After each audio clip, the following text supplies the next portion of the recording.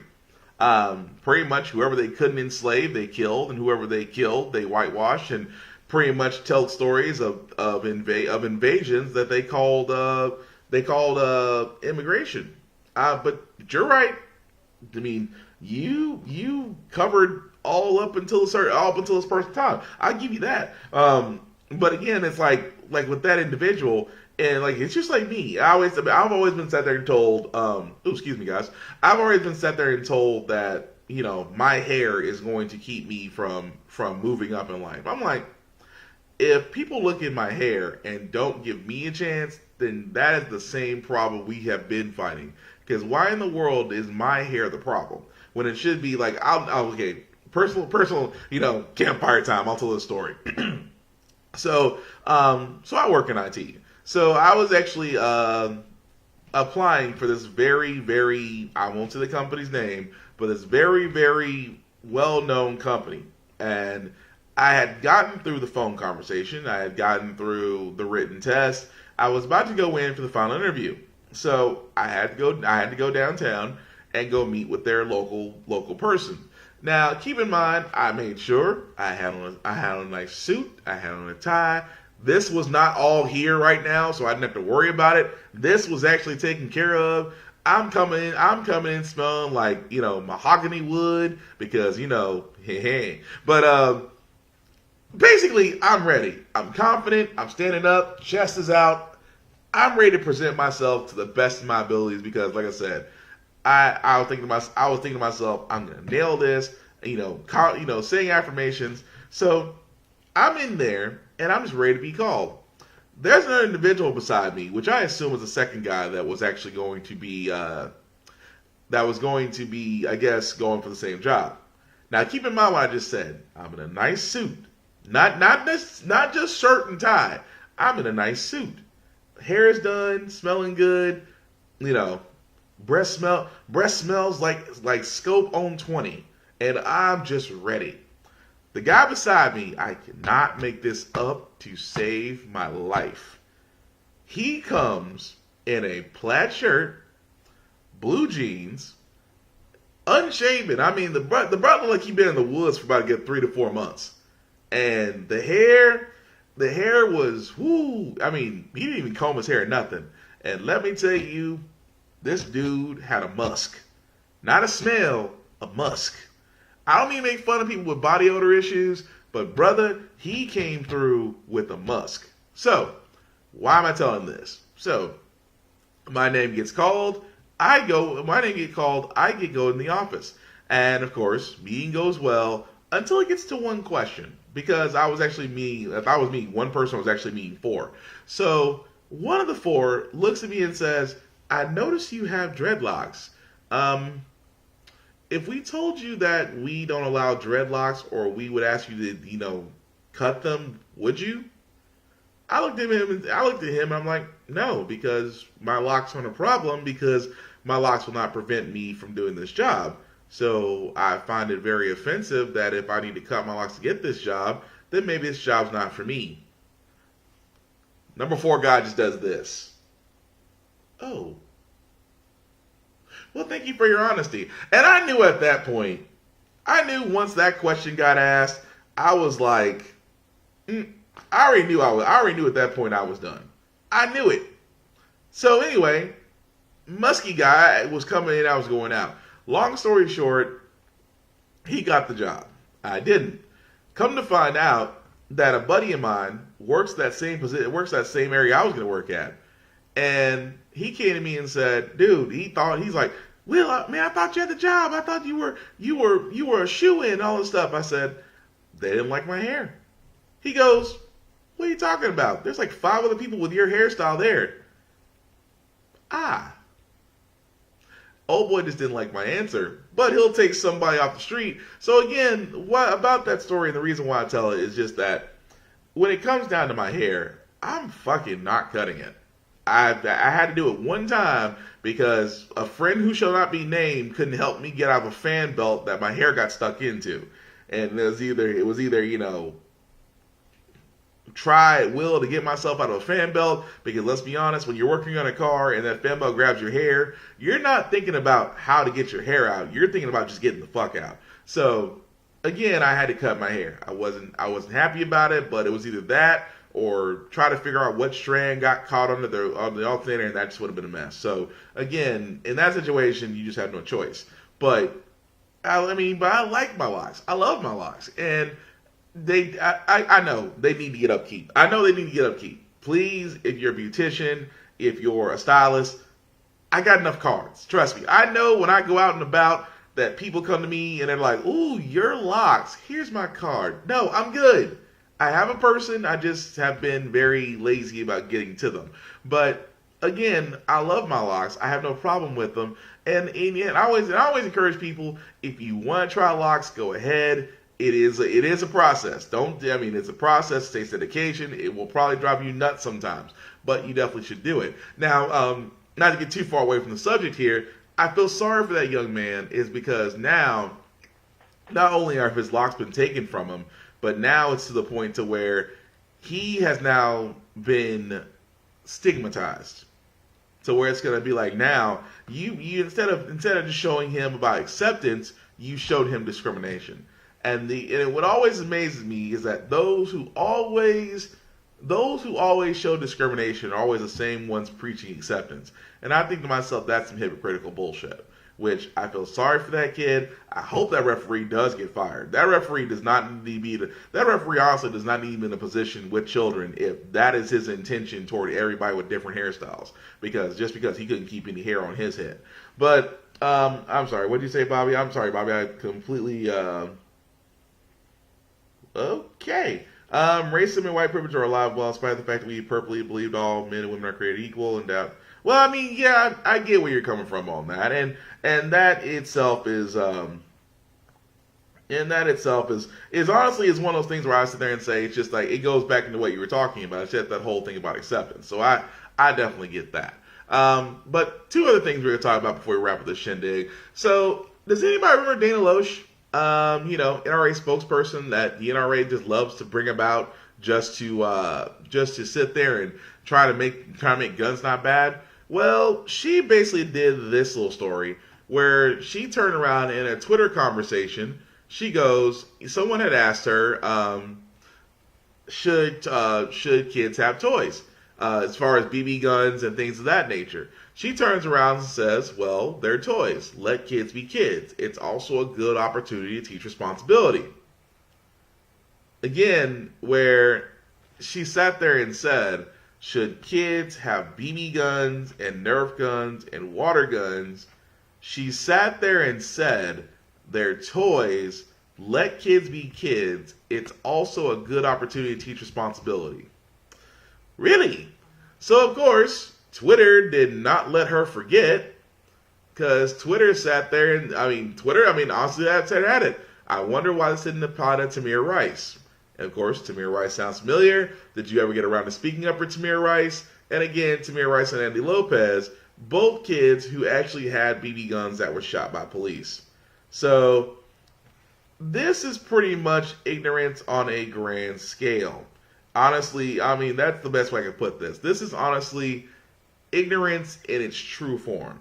Where for simple fact of the matter, it's just that when you sit there and you have individuals who literally and figuratively talk out of their ass and then say something that's so inappropriate, because it is inappropriate. There's no ifs, ands, or buts. This is all the way inappropriate. So for her to sit there and say and not think about the ramifications of her words, that alone should tell you something. That actually alone should honestly be along the lines of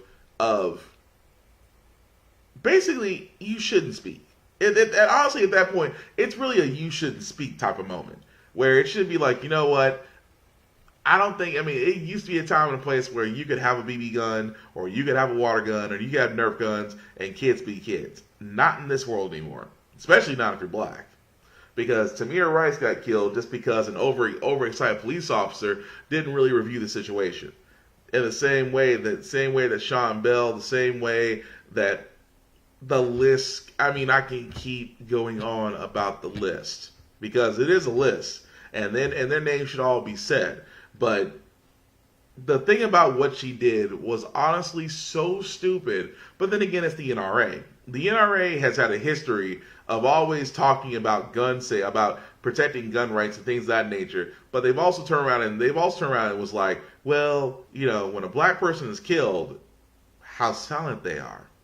When a black person is killed and they had legally owned a gun, they had a permission to carry it, they followed all the rules of the country and still got killed, I don't see the NRA coming around and defending them, because the NRA is racist. Very much so. That's the truth about it. It's the thing about it where I would sit there and say is just that the NRA doesn't support gun rights. They support racist gun rights. And I mean by that, they support the rights of those who literally, like, case in point, every time there unfortunately is a tragedy in the U.S. involving a shooting, the NRA is always quick to point out that we should be slow to act and quick to think, because we don't know what happened. The Las Vegas shooter had over 45 guns in his hotel room as he shot down on individuals. The NRA was like, well, this is going to impact our right to own guns. My thing is, if you honestly own over 45 firearms, you should be tracked. Because I'm going to be the first person like, wait a minute, why do you have 45 guns? Are you expecting an invasion anytime soon?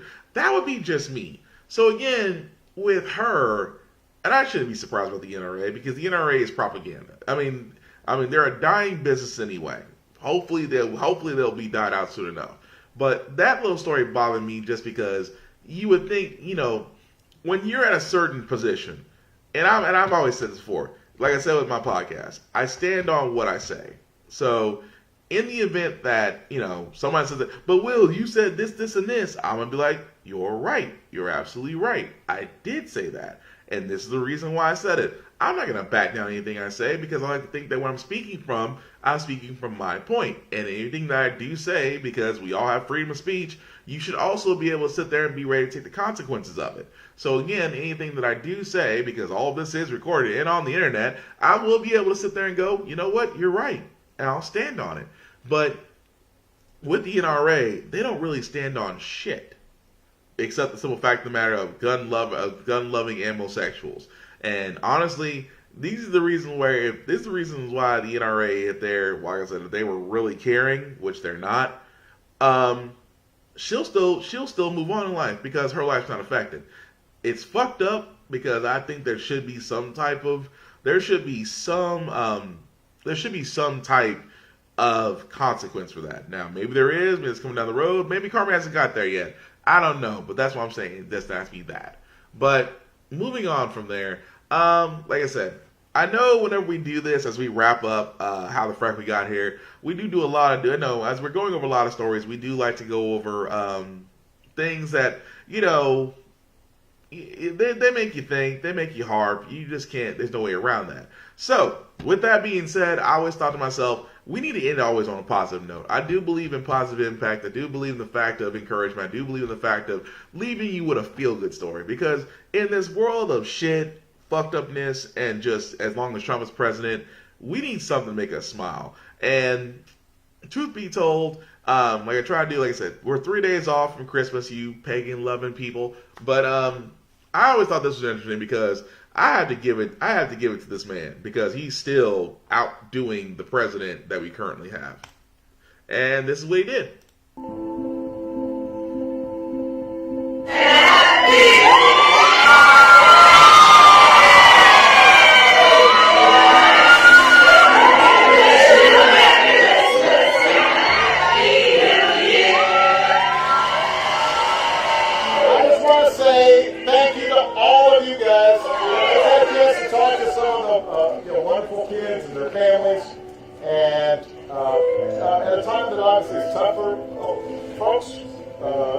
As the dad of two girls, I can only imagine in that situation, to have nurses, staff, and doctors, and people who are caring for them and looking after them and listening to them and just there for them and holding their hand. That's the most important thing there is. What a great reminder of what holiday spirit's supposed to be all about. How can you not hail it? It's to me where I always said, you know what? And I've always said it best. It's amazing how we had 8 years with that man. We've had 8 years with that man, and this is what he does. I mean, the man hasn't been president going on almost 2 years now. About 2, 3. Let me try it again. Almost 2, 3 years from now. 2, 3 years since he's been out of the office. So it's kind of like along the lines of just like he doesn't have to do this, but he's genuine about it. The man goes to a hospital and plays Santa Claus, and people are cheering for him. Kids are happy to see him, and I'm like, he's sitting there still going around. I'm like, he's kind of like the guy who got promoted, and the guy who took his position is not doing so well, so he has to come back in and basically clean up. And argue with me if you want to. President Obama, and I'll still call him President Obama, honestly has been one of the greatest presidents we've ever had. I mean, simply put, he actually had the mentality and the grace and patience to be the type of president that we needed him to be, that we needed. And the simple fact of the matter that this man and his wife Michelle are still going around, still being civil servants, says a lot. A lot.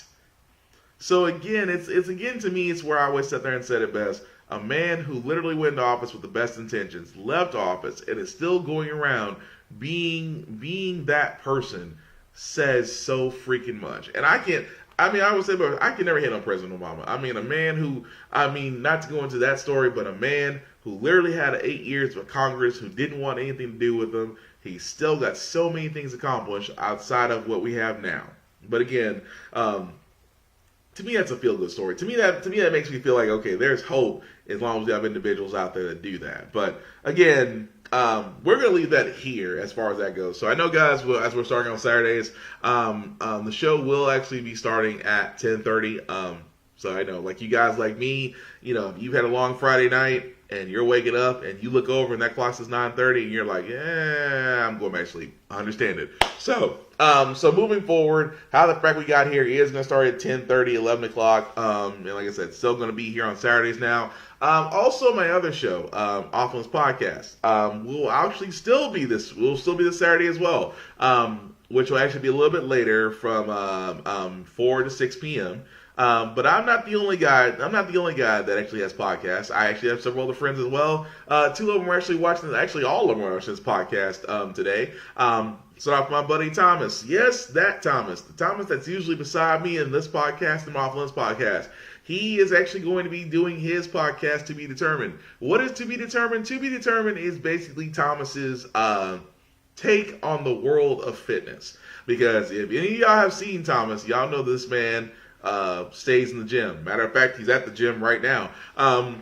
But he pretty much goes over workouts, eating, and just issues that just come with the world of fitness that I believe that he has a unique personal view on that I think a lot of people are going to enjoy. So I always say best, to watch To Be Determined, as that will be coming live and then between 2 to 3 p.m. My other buddy, Vaughn, Vaughn Westbourne, Big VZA Dot, has several podcasts of his own. He does have, let's start off with the I Get the Reference VST, which I believe that was Thursday.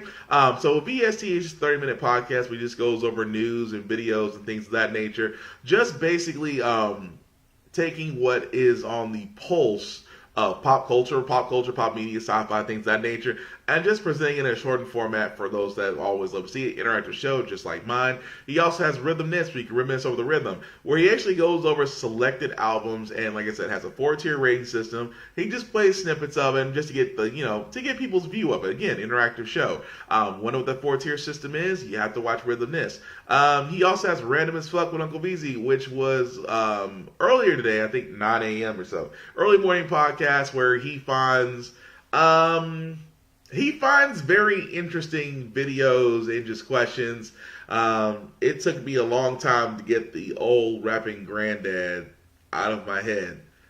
You have to watch that to find that one out. Also, my other buddy Trace has a few podcasts of his own. He actually has The Bump Down, which The Bump Down is also a musical podcast where he goes over what's hot on the charts and what's on the underground, what's happening, what's not, and gives a very interesting view of the recording industry. If you're a recording artist, if you're an up-and-coming recording artist, just wants to get your feet wet or just wants to know how the industry works, I always say listen to Trace because he has a very, very, very interesting view, very knowledgeable, unorthodox but effective. That's why I like to call him unorthodox but effective. And I also call him Negrodamus of the Bump Down because almost every artist that he pulled up on his podcast has actually went hot like 2 months later, and he is yet to be wrong. So again, if you want to watch The Bump Down, definitely do that. He also has a Smoke of Truth. Now, the Smoke of Truth is a very, very hit your chest, blunt to the point podcast.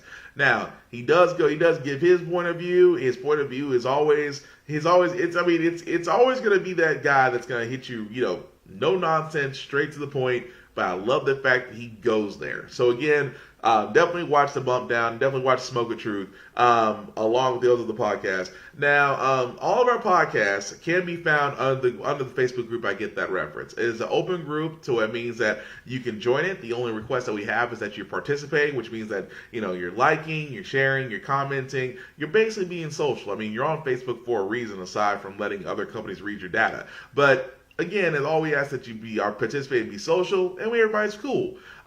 We also have YouTube pages of our podcast. So if you ever want to look up YouTube pages, you can just look up How the Frack We Got Here off of its podcast, the Bump Down, and How I Get That, and I Get That Reference. Will all be YouTube pages to where you can like, share, subscribe, and watch every podcast that we've done up to date. Aside from that, Vaughn, if you're still watching, Vaughn actually has audio podcasts that can be found on Google Play and iTunes.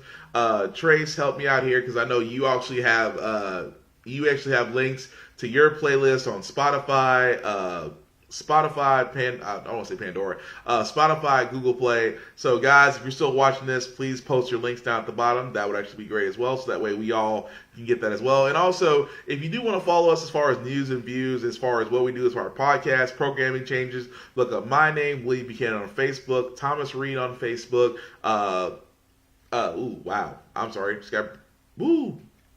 Flash for a minute. You can also look up A.Steve1 Witherspoon on Facebook. You can also look up, help me out here, Trace. I don't know if you're King Eddie Wayne or if you're just Trace Brown on Facebook. If you're still watching this, I need you to post that so that way they'll know where to go to. Pretty much, you can follow all our pages so that way for all our news and views and things of that nature and go from there. And like I said, for the YouTube pages, just like, share, and subscribe because that definitely helps us out. And also here on the How the Frack We Got Here, if you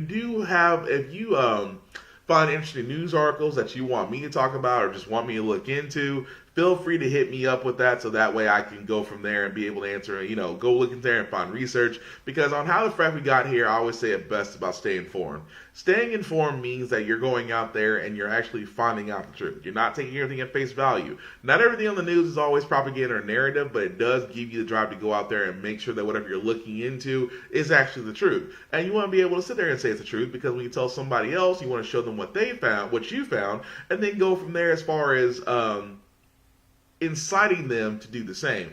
Because an informed society can make a hell of a lot an informed society can make a hell of a lot better choice than an uninformed one, because an uninformed one got you Trump.